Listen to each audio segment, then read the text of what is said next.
Public schools graduation rate has fallen to a 14-year low. As Project Baltimore's Chris Papps explains, one school board member believes graduation rates are down because BCPS has the wrong priorities.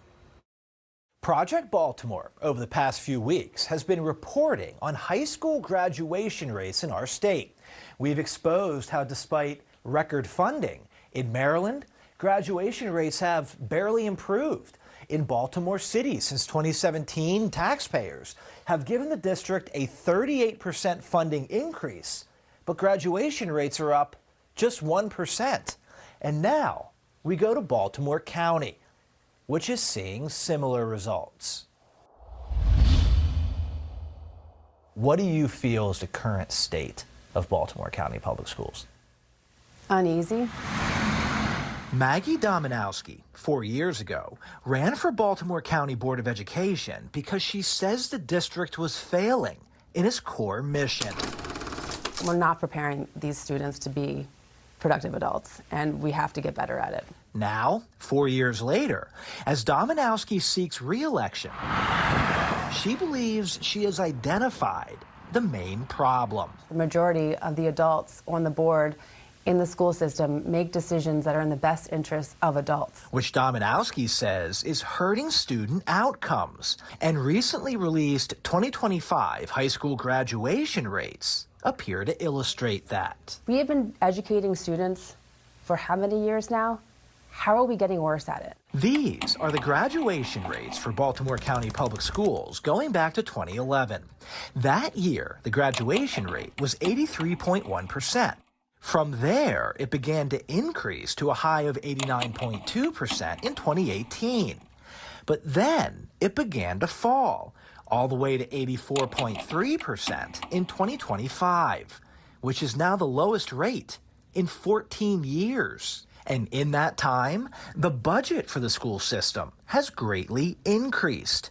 In 2025, BCPS's general fund budget stood at nearly $2 billion. In 2011, the general fund budget was $1.2 billion, meaning taxpayers increased the general fund budget by $780 million over those 14 years.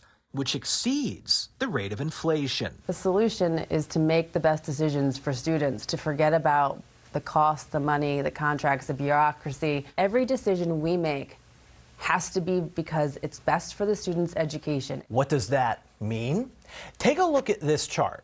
You can see over the past 5 school years that the number of employees working for Baltimore County Public Schools has increased by about 250. But take a look at the number of teachers. In 2021, about 7,800 teachers worked for the school system. By 2025, that number was down to about 7,300. There are more employees working for Baltimore County schools, but fewer teachers. This is what Dominowski says is the problem. I understand that these are people's jobs, but the education system is not in the business of creating jobs for adults. They're in the business to educate students, period. And we've gotten away from that.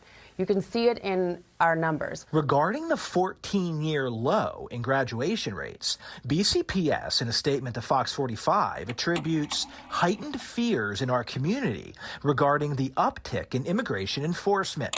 The district explained the decline in the graduation rate is mostly due to Hispanic and multilingual student groups, which fell by 4.9% and 6.3% respectively. The district added it's grateful for advocates who favor stronger policies that will protect students and safeguard their rights to access educational programs free from fear. I'm tired of hearing excuses. Just step up and do something, make a change, admit that things are, not going in the right direction. Have the courage to pivot and figure out what's best for our kids, what's best for their education. In Baltimore County, there are 12 members of the school board. 7 are elected, 4 are appointed by the governor, and 1 is a student member. The primary election is in June. I'm Chris Papps, and this is Project Baltimore.